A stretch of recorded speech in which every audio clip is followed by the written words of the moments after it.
Okay, Alhamdulillah, maaf ya tadi ada teknikal sikit. Okay, jadi saya bersama saya ada pembantu saya, Miss Tang Suizem dan juga Cik Hartimah. Mereka akan melihat pada ruang komen sekiranya ada siapa-siapa yang komen ataupun mungkin suara saya kurang jelas ataupun dan sebagainya, boleh komen di ruang. Nanti asisten saya akan beritahulah untuk memperbetulkan. Baik, Alhamdulillah,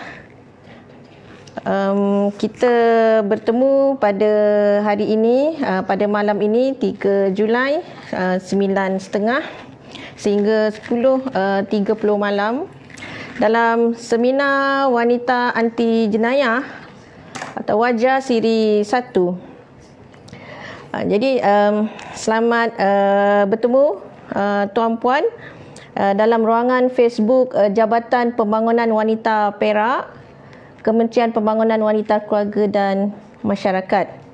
Jadi saya kenalkan diri saya, Hanina Halimatul Saadiah Hamsan.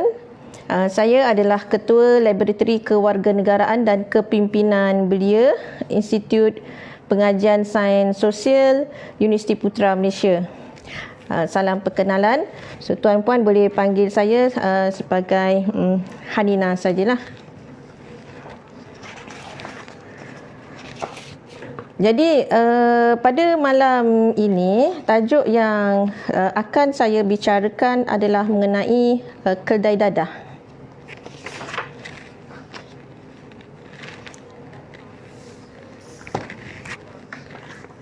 Okey. So keldai dadah. Mengapa wanita menjadi mangsa? Jadi dalam slot selama mungkin insya-Allah dalam tempoh sehingga 10.30 ini, saya akan memberi tentang senario kes, definisi tentang keldai dadah, sedikit statistik yang boleh kita lihat daripada senario, dan kepuasan kenapa wanita ramai menjadi mangsa keldai dadah. Jadi tuan-puan, sedikit saya berkongsi. Dia macam ni ya. Kesnya berlaku suatu hari seorang remaja perempuan yang baru menginjak usia 16 tahun.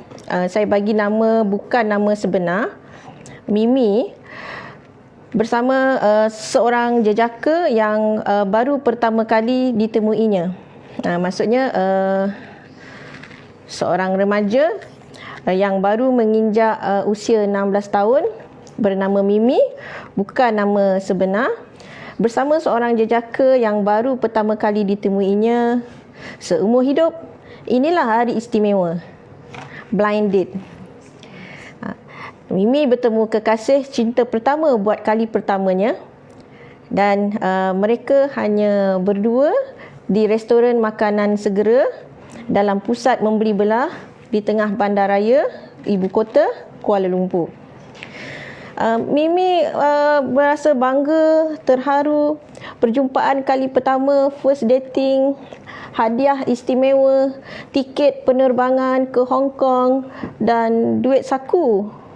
Bukan RM10, bukan RM100, bukan RM200, tetapi cash RM2,500. Maksudnya hadiah istimewa, tiket penerbangan ke Hong Kong dan duit saku RM2,500. Jejaka kali pertama yang menambat hati, usia 15 tahun, lebih tua daripadanya, nampak bergaya, mewah, rupa bukan ukuran, bertemu di media sosial, hadiah trip pelancongan percuma, lokasi percutian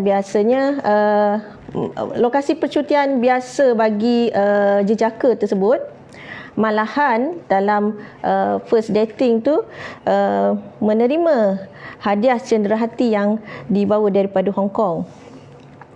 Tuan-puan, ceritanya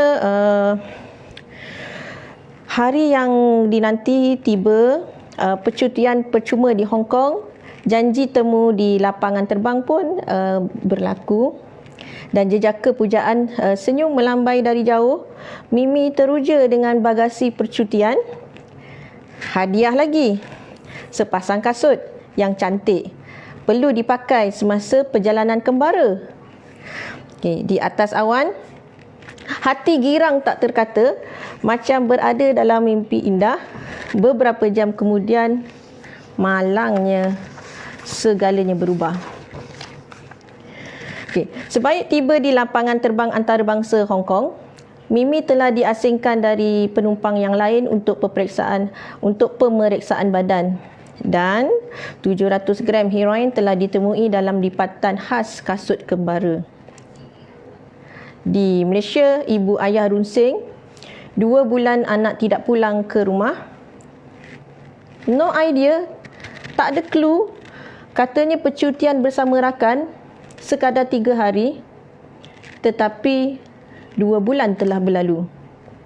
Pencarian bertemu jalan buntu di lapangan terbang, balai polis, hospital, rumah kawan, semua tak ada berita.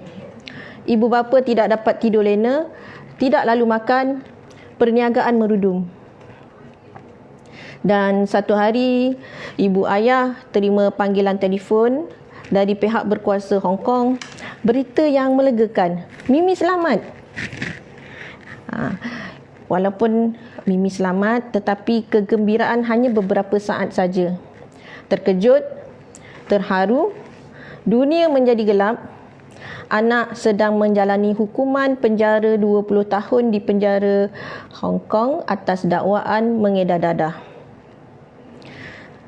Tuan-puan, selama berapa tahun ibu ayah Mimi bekerja kuat untuk membuktikan anak yang dikasihi tidak bersalah, sehingga di masa dan di saat ini. Kes ini adalah senario yang saya baca, yang saya adaptasi sendiri daripada cerita sebenar dalam artikel The Star 24 Jun 2019. Sumber asal daripada The Malaysia Drug Trade RH. Dan sebenarnya cerita belia sebab Mimi 16 tahun, dia masih belia remaja. Sebenarnya bukan Mimi bersendirian. Pada tahun 2019, seramai 23 orang rakyat Malaysia ditahan di Hong Kong dalam sindiket penyeludupan dadah antarabangsa, atau kita panggil sebagai kedai dadah. Itu topik yang akan kita bincangkan pada malam ini. Jadi daripada kisah yang saya baca tadi, apa yang anda fikirkan, apa yang anda rasa agaknya tuan-puan? Bagaimana jika Mimi adalah anak kita?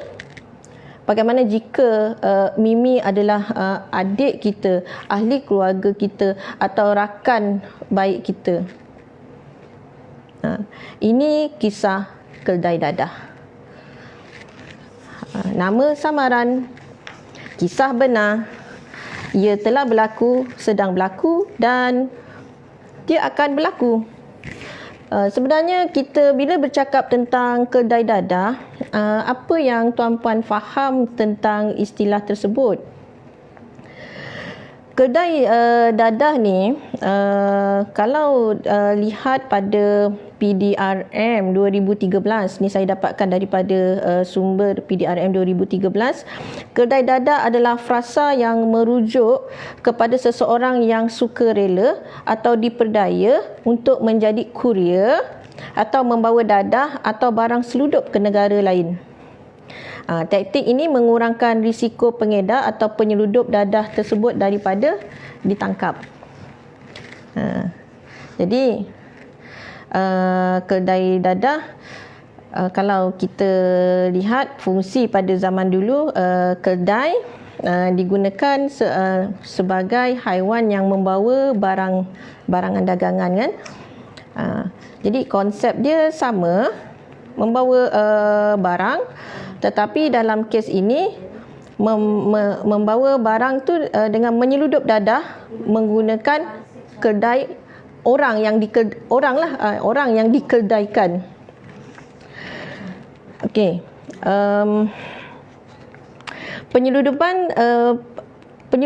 Penyeludupan ni perbuatan yang mengangkut barang atau orang. Menyeludup dia bukan barang saja, tapi penyeludupan orang pun ada. Cuma malam ni kita bercakap tentang khusus kedai dadah. Dan biasanya penyeludupan berlaku secara diam-diam, seperti keluar daripada bangunan ke dalam penjara atau melalui sempadan antarabangsa di mana ianya bertentangan dengan undang-undang atau peraturan. Tuan-puan, kalau tidak bertentangan, kalau ia adalah tindakan yang halal, tidak perlulah melalui kedai.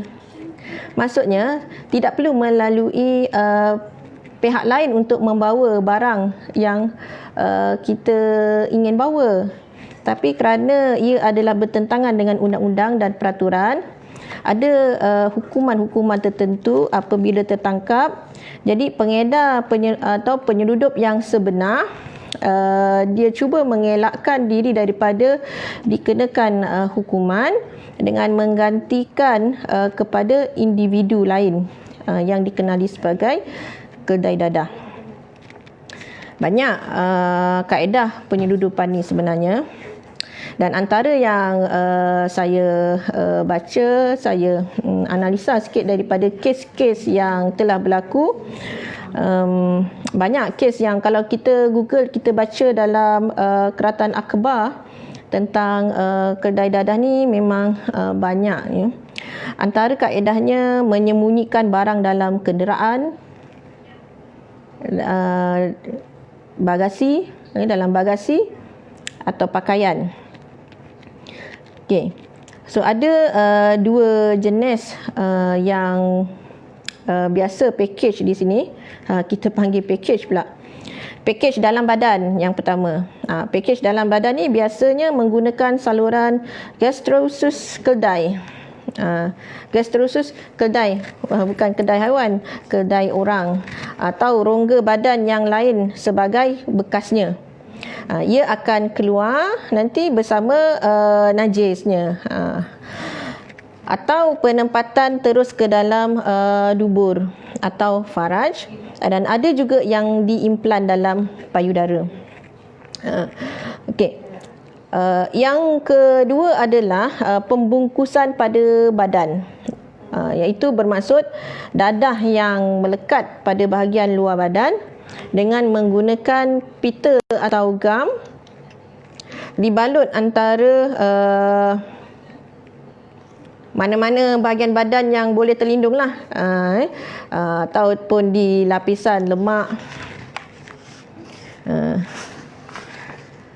dan sebagainya. Baik, di sini saya baca sikit kes tahun 2009, lama dulu. Ini bunyinya ya. Tempat tersembunyi lain yang telah digunakan lebih kerap sebelum awal 90-an adalah seperti bahagian bawah kasut yang dipotong keluar. Maksudnya bawah kasut tu dipotong keluar dan diisi dengan dadah, dan ada juga di dalam tali pinggang, di dalam tali pinggang ataupun pada topi, dan pada mana-mana pakaian yang boleh diselit-selitkan.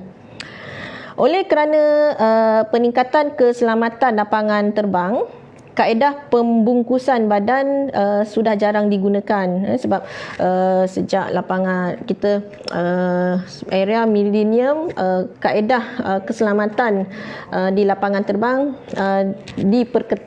diperketatkan. Jadi kaedah pembungkusan badan, kalau dalam istilah kita kurang popular lah, tapi di sini kurang popular kalangan boleh ke kita kata sebagai pengusaha kedai dadah? Baru malam ni saya guna perkataan pengusaha kedai dadah. Kurang popular sebab ia adalah berisiko untuk ditangkap. Okey. Ini salah satu contoh kes tahun 2008 dulu. Seseorang wanita yang berumur 24 tahun telah ditahan di penjara di Madrid kerana sindiket dadah antarabangsa yang menelannya yang memaksanya menelan 100 kapsul kokain dan menyeludup dari Brazil ke Sepanyol. Okey tuan-puan, 100 kapsul ditelan. Dan nanti dia akan masuk atas keluar bawah. Okey, modus operandi baru sindiket dadah menggunakan warga dari negara tertentu untuk dijadikan kedai dadah berbanding warga tempatan yang sebelum ni. Sekarang, pada masa sekarang trend dah berubah. Kalau dulu banyak menggunakan warga tempatan, tapi yang terbaru ni menggunakan warga daripada negara tertentu untuk dijadikan kedai dadah. Okey. Jadi kita kena faham ni, tuan-puan. Saya pun bila baca topik ni banyak juga saya mula faham. Ada negara-negara panas, maksudnya negara-negara yang aktif menggunakan modus operandi kedai dadah ni menggunakan warga negara. Antaranya ada tiga negara. Saya boleh sebut di sini sebab saya dapatkan daripada akhbar Berita Harian 25 Mac 2019. Dan 3 negara panas yang ditulis Taiwan, Korea, Jepun. So maksudnya sini, jika dia bawa masuk dadah ke Taiwan, mereka akan guna orang Taiwan. Kalau bawa masuk dadah ke Korea, dia akan guna orang Korea, dan begitu sebaliknya lah. Ini seperti yang dilapor dalam akhbar. Sindiket ini banyak menggunakan media sosial. Kalau ingat tadi cerita yang saya baca senario kes tentang Mimi yang umur 16 tahun tu, kat mana dia jumpa jejaka yang kaya 15 tahun lebih tua daripadanya. Dia tak kisah rupa bukan ukuran, tapi poketnya penuh. Gitu. Okey. Dia jumpa di media sosial.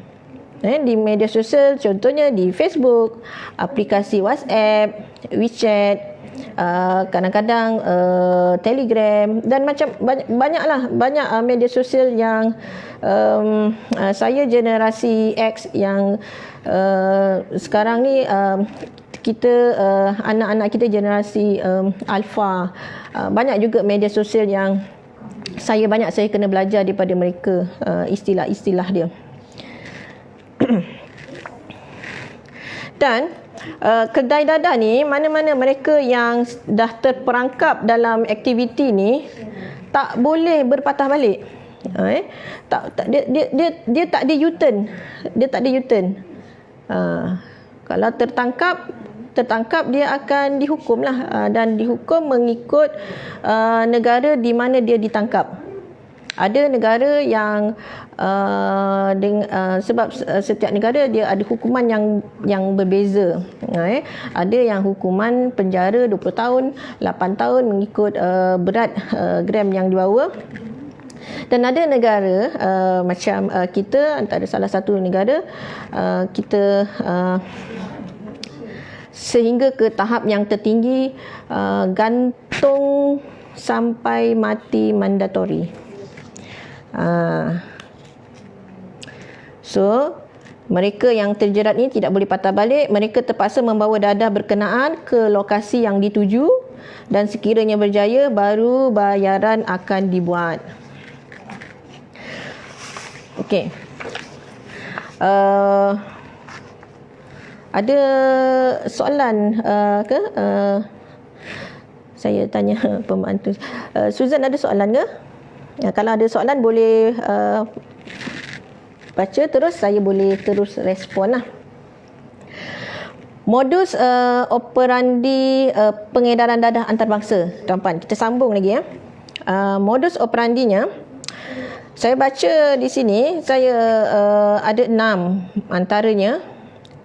Memberi tawaran pekerjaan dan gaji yang lumayan kepada mangsa untuk dijadikan kedai dadah. Menggunakan taktik penyeludupan kargo, sembunyi dadah dalam bagasi, seludup dadah dalam pek makanan, menggunakan sabun mandi yang ditebuk dan dimasukkan dadah, menggunakan bingkai gambar, komputer riba dan lain-lain untuk menyembunyikan dadah.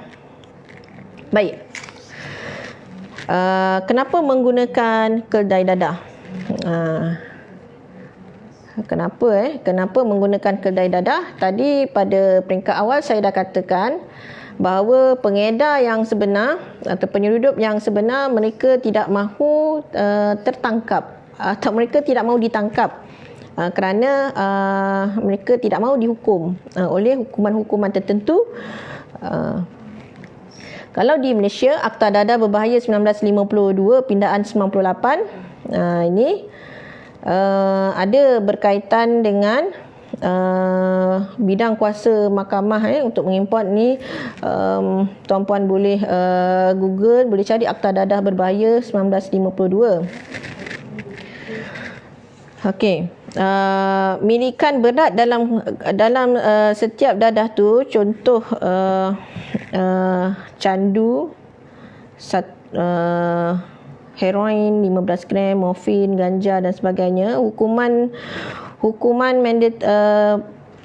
jika melebihi berat yang terkandung dalam akta tu, hukuman mati mandatory terhadap pesalah. Sekejap saya baca soalannya.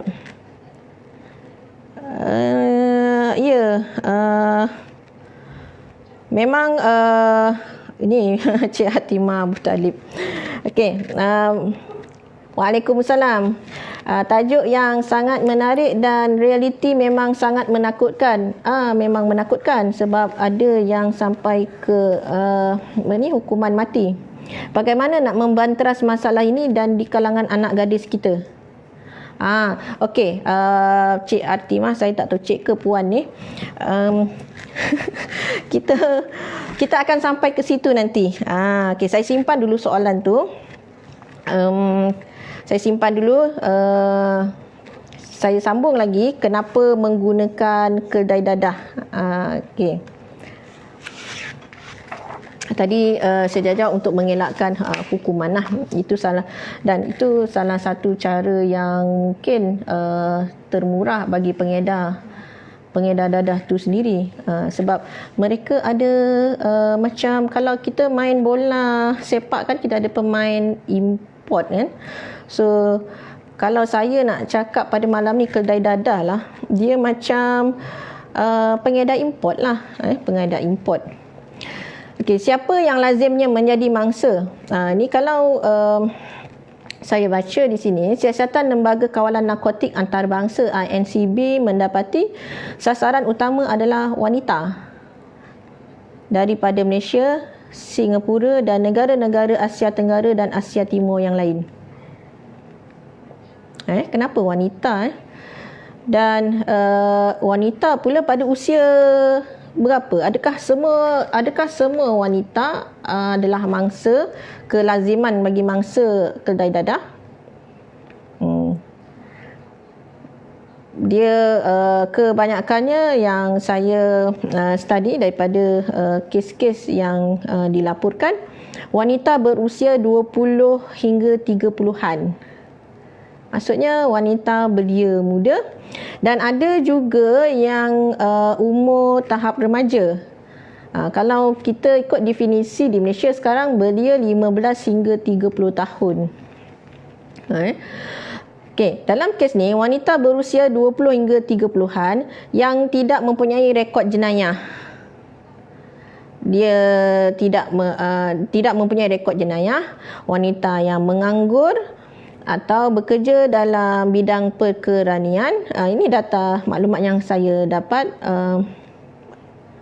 Bidang perkeranian, jualan dan perkhidmatan servis atau customer service. Ini amat sesuai dijadikan kedai dadah. Agaknya kenapa? Tapi ini adalah kelaziman. Ada juga yang wanita yang tidak dalam kategori ini, dia memang tak ada rekod jenayah.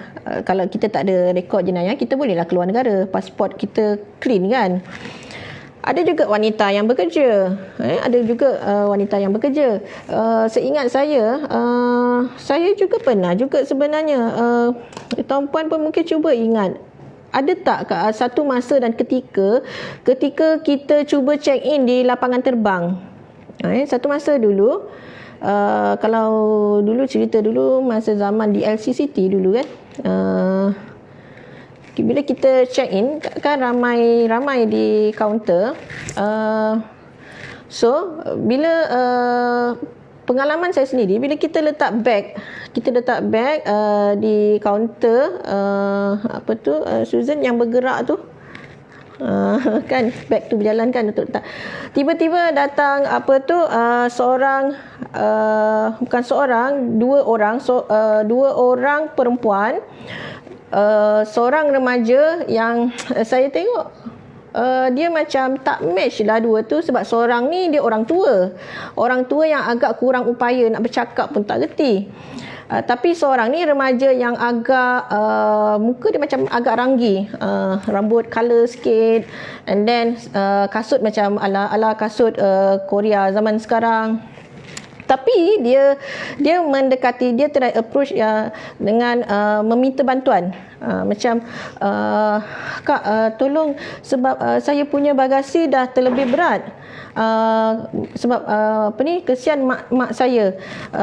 Kat dalam ni ada barang-barang yang perlu dibawa, sebab penerbangan kita sama. Sebab dia tengok boarding pass, dan dia tunjuk boarding pass dia pun sama penerbangan. Boleh tak nak tumpang barang?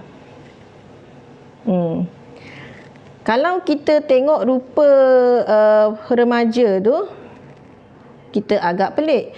Tapi kalau pandangan kita tengok kepada yang seorang lagi, wanita yang berusia, keadaan yang memerlukan bantuan, rupa yang memang perlu dibantu, kita memang secara fitrahnya kita rasa empati. Pada masa tu saya rasa kesian lah.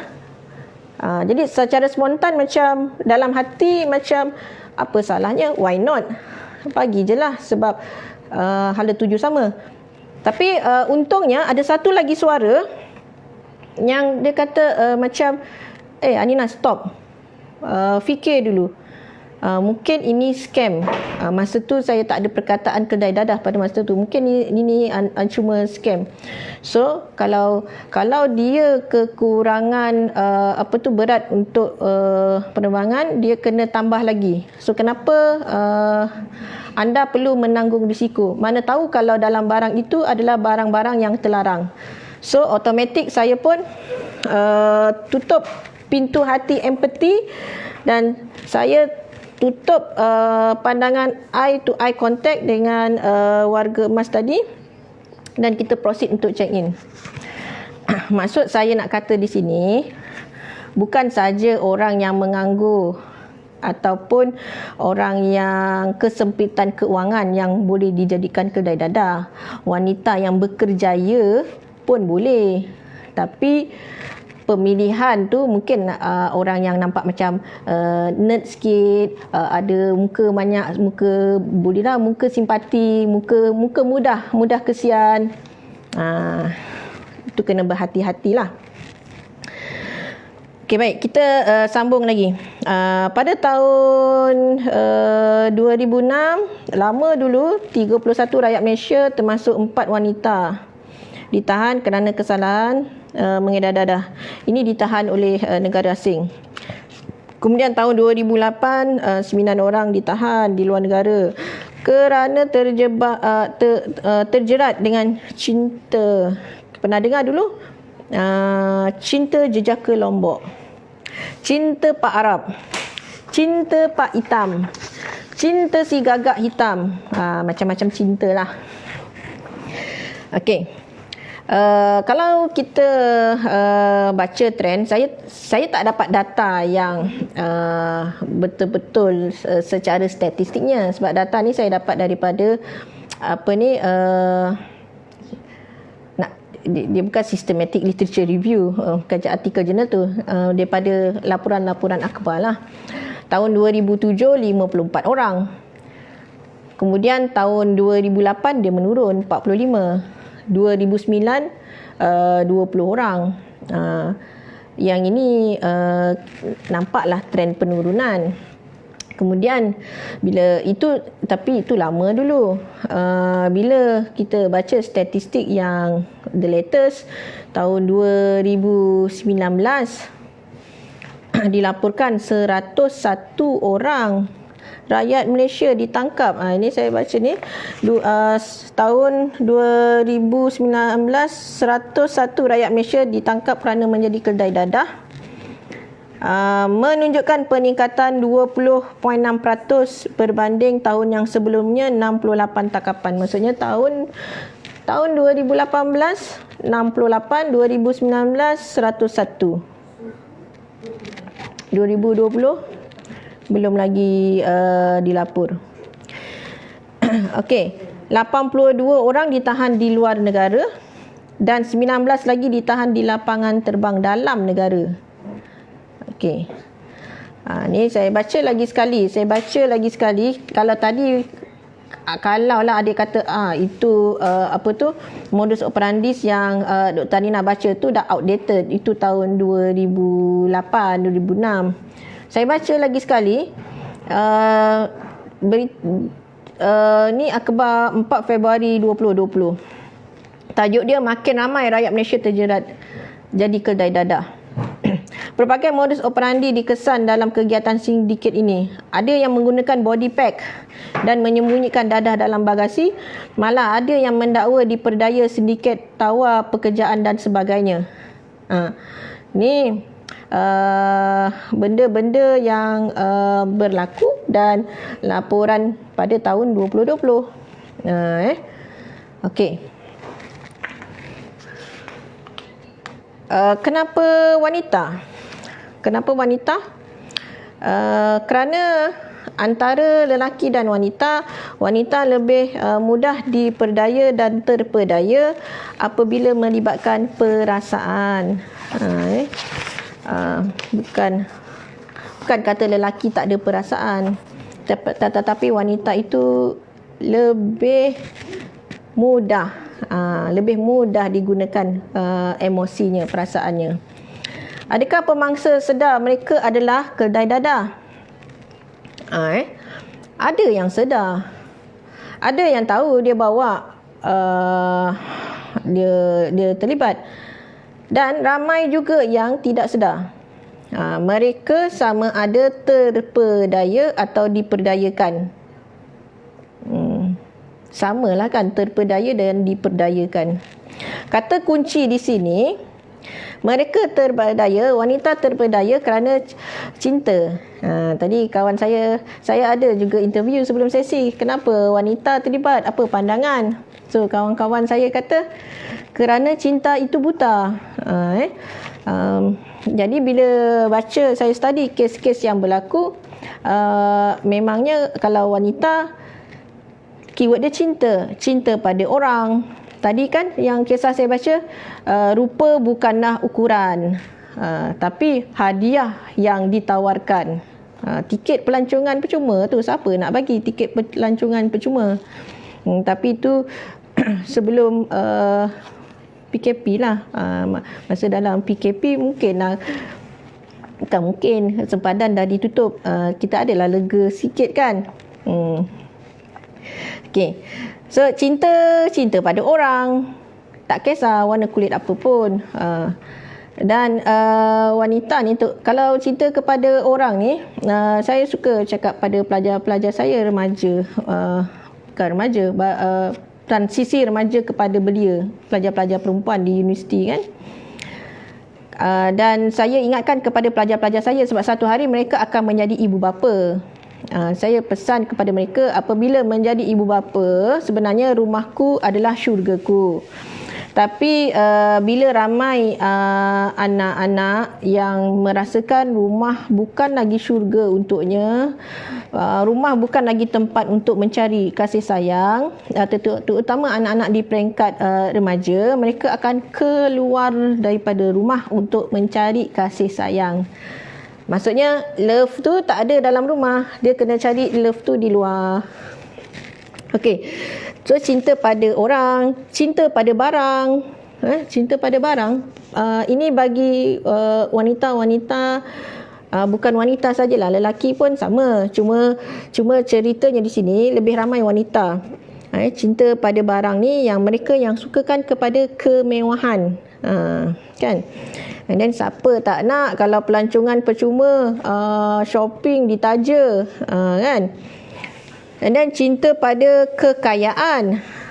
Ni sanggup dijadi kedai dadah, sanggup dijadikan kedai dongki dengan bayaran RM5,000. Dongki pun dongki lah, tapi dapat duit RM5,000, 5 hingga RM10,000. Siapa tak nak satu trip seruduk keluar?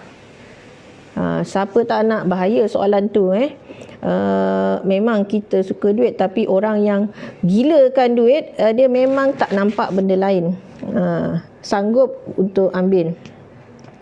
Dan tak semesti orang yang gilakan pada duit. Ada juga kes yang diperdaya kerana faktor keuangan. Faktor keuangan ni desakan hidup. Desakan hidup. Kalau tadi mungkin saya banyak kongsi tentang orang yang mencari kemewahan, sukakan kekayaan dan sebagainya. Tapi ada juga yang kerana desakan keuangan, desakan hidup dan mangsa janji palsu. Contohnya dijamin dapat pekerjaan di luar negara, tawaran gaji lumayan, antara 2,000 hingga 10,000. So tinggallah anak, suami dan sebagainya sebab nak dapatkan gaji yang lebih lumayan daripada yang sedia ada. Tapi bila pergi sana rupanya tak ada apa-apa, kena tangkap. Lagi desakan hidup, tak jumpa jalan buntu sebab ahli keluarga sakit, perlukan duit untuk operation dan sebagainya. Cara yang tercepat adalah kalau aku buat kerja ni satu trip je aku dapat RM5,000, aku dapat RM10,000.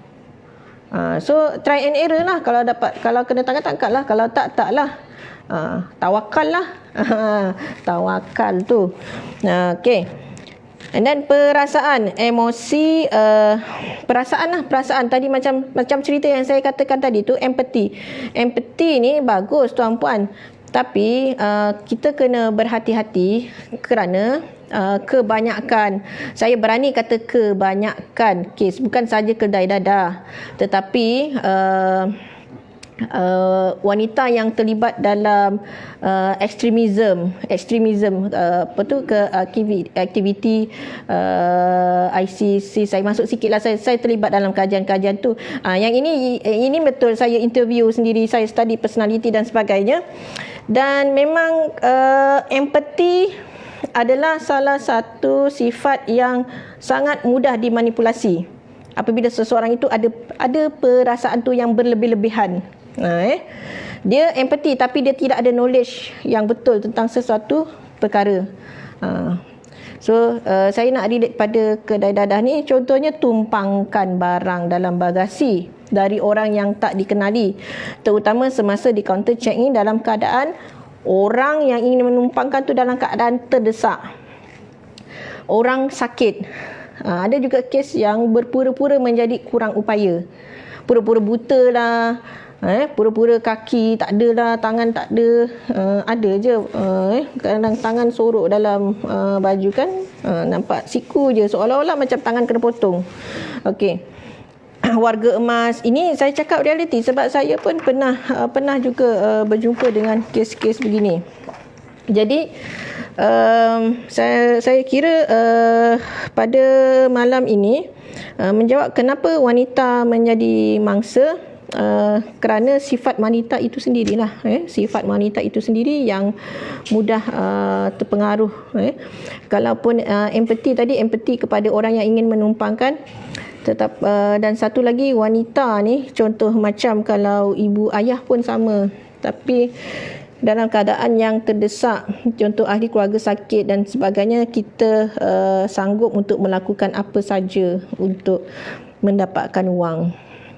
Jadi ini berhati-hatilah kita, terutama sebagai ibu ayah yang telah melepasi usia belia awal, maksudnya dah umur 40 lebih ke atas tu, maksudnya bagi saya kira dah matang lah untuk tahap peringkat belia remaja. Dah matang ni maksudnya dah melepasi, dan kalau pada masa sekarang berhadapan dengan situasi yang remaja hadapi, individu itu dia boleh hadapi dengan baik dan dia boleh menasihati remaja. Itu maksud saya kematangan. Tetapi sebagai manusia, kita sentiasa dalam proses kematangan. Macam contoh saya, walaupun saya bidang saya adalah psikologi, walaupun saya belajar tentang manusia, mengkaji tentang manusia, tetapi saya pun manusia biasa dalam proses kematangan. Kematangan apa? Kematangan peringkat aging contohnya, walaupun tak adalah tua sangat, tapi Malaysia kan 15 hingga 30 tu belia, kita dah keluar daripada belia, dah melebihi pasca belia. Jadi ibu ayah pertama yang ada anak remaja, ambillah berat tentang anak remaja kita. Anak remaja kita dia sangat memerlukan kasih sayang terutamanya, dan apabila mereka merasa dalam rumah bukan lagi tempat yang mereka boleh dapatkan kasih sayang tu, mereka akan mencari di luar. Kalaupun mereka tidak terlibat dengan gejala-gejala, sebab bila mereka terlibat dalam gejala luar, mereka akan terdedah banyak benda. Mereka akan terlibat dengan dadah, mereka akan terlibat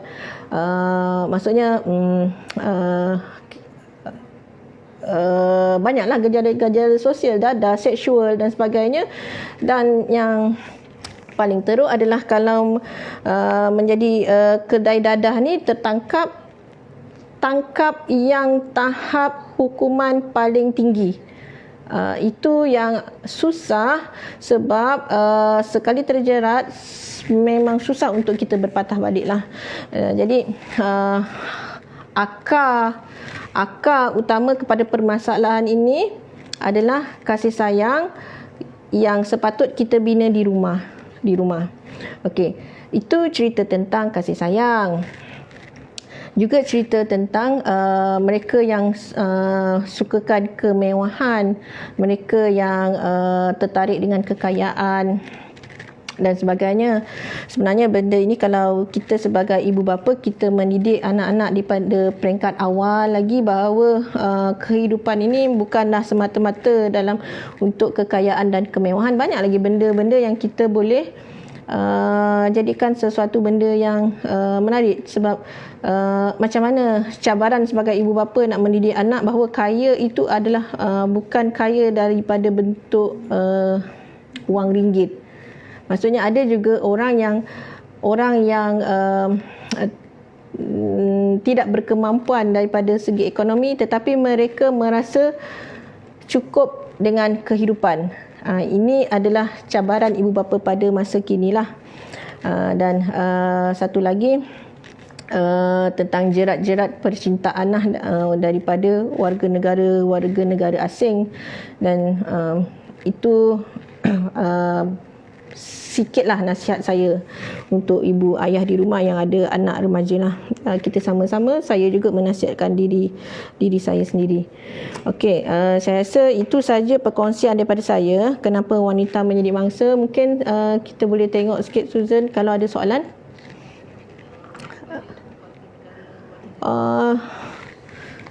Saya baca ni tak ada soalan.